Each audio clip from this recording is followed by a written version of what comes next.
तो इसके बारे में आपका क्या कहना है? देखिए, 3 अध्यादेश, मील का पत्थर, किसान की तस्वीर और तकदीर बदलने का बहुत बड़ा फैसला नरेंद्र भाई मोदी का। जो भी विपक्ष है, कांग्रेस, कम्युनिस्ट और चाइना, ये इनकी साजिश का हिस्सा है जो इसको काला कानून बता रहे हैं। क्यों?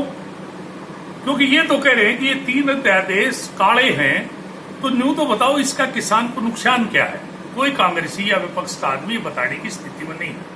केवल आखिर में एक बात कह देते हैं कि एमएसपी का अध्यादेश में जिक्र नहीं किया। एमएसपी अलग चीज है। स्वामीनाथन की 201 सिफारिशों में से 200 मान के सरकार ने भाव तय किया और एमएसपी देश के कृषि मंत्री ने पार्लियामेंट में कह दिया कि रहेगी। प्रधानमंत्री ने सरकार की तरफ से आश्वासन दे दिया, मुख्यमंत्री ने दे दिया और सरकार के कृषि मंत्री जेपी दलाल ने आश्वासन दे दिया कि एमएसपी रहेगी। फिर ये शोर क्यों? ये कह रहे हैं कि ये एमएसपी खत्म हो जाएगी, मंडियां खत्म हो जाएंगी, लड़का जवान हो गया, उम्र 25 साल होगी, न्यू के इसका ब्याह ना करियो, इसकी बहू बात जाएगी। ब्याह ही नहीं करोगे? आगे उसके भाग्य में क्या लिखा है भाई? ये जो है कांग्रेस का केवल, आज चाइना जो है खड़ा है बॉर्डर पे, मोदी ठुड्डे मार मार के पीछे ले जा रहा है। पूरी दुनिया का सर्वे आ गया, मोदी जी दुनिया के सबसे लोकप्रिय नेता हैं। पूरी चाइना कर पाकिस्तान के नकेल डालने का काम किया। शास्त्री जी के समय में लोगों ने युद्ध के समय में खाना छोड़ दिया था, अपनी गहने दे दिए थे हमारी बहू बेटियों ने। आज मोदी जी जब देश के सम्मान के लिए शब्दों पर लड़ रहे हैं और पहली दफा 62 के बाद ये जो कांग्रेस थी, ये तो चाइना को जो है जितना अंदर घुस गई, किसी ने उसकी तरफ देखने की हिम्मत नहीं की। और आज मोदी जी ने आज चाइना की जो हालत की देश के सामने है, एक ऐसे शख्स को जो दुनिया का लोकप्रिय प्रधानमंत्री है, उसको चाइना के इशारे पर, चाइना के पैसे से ये कांग्रेस और कम्युनिस्ट बदनाम करने की चाइना की साजिश है। इसके अलावा इन देशों में किसान विरोधी कुछ भी नहीं है। मैं एक बात पूछना चाहता हूं, ये कह रहे एमएसपी लागू करो। एमएसपी पहले कहा थी 70 साल में, हरियाणा, पंजाब और थोड़ा सा यूपी, पूरे देश में एमएसपी और मंडियां क्यों नहीं थी? क्यों नहीं कांग्रेस ने स्थापित की? राजस्थान में जो है सरसों 3200 रुपए पेटी, यहां 4300 रुपए भाव मिला किसान को। कपास का भाव पूरा मिला। एमएसपी पे गेहूं खरीदेगा, बाजरा खरीदेगा। कभी कांग्रेस ने खरीदा था क्या? सरसों कभी खरीदी थी क्या मैम में? कभी भावांतर भरपाई दी थी क्या? आज खिसियाड़ी बिल्ली खंबे नोचे। मोदी जी का वादा है 2022 तक किसान की आमदनी दुगनी करूंगा। करेंगे। मोदी है तो मुमकिन है। मोदी ने जो कह दिया वो अटल सत्य है, अटल वाक्य है। आज एमएसपी पर पूरे देश में खरीदने के लिए फसल, पैसा नहीं है देश के पास, मंडियां नहीं है और पूंजी को लोगों को आमंत्रित किया, व्यापारियों को। मोदी जी ने कहा ये किसान की फसल खरीदिए। जब खरीदार नहीं होगा, मंडी में पैसा नहीं होगा किसान की फसल खरीदने के लिए, तो भाव कैसे बढ़ेगा? मैं नकली कांग्रेसियों से पूछना चाहता हूं। मैं ये पूछना चाहता हूं कि किसान को पूरे देश में अपनी फसल बेचने की इजाजत दी। इससे किसान का, मैं कल आया बहू से लेके मैम तक, मदीना गांव में जो कांग्रेसी धरना देने की बात करे, आनंद सिंह दांगी नादान बच्चे राहुल गांधी के इशारे पर, उसके गांव में मुझे घिया ट्रैक्टर पे लिए किसान बेचता हुआ सड़क पे दिखाई दिया। मुझे अपनी सब्जी बेचता हुआ किसान दिखाई दिया, प्याज बेचता हुआ किसान दिखाई दिया। ये किसकी देन है? मोदी जी की देन है। जो बिकी शाम तक सुबह वरना मंडी में बेचती, ये मोदी जी की देन है।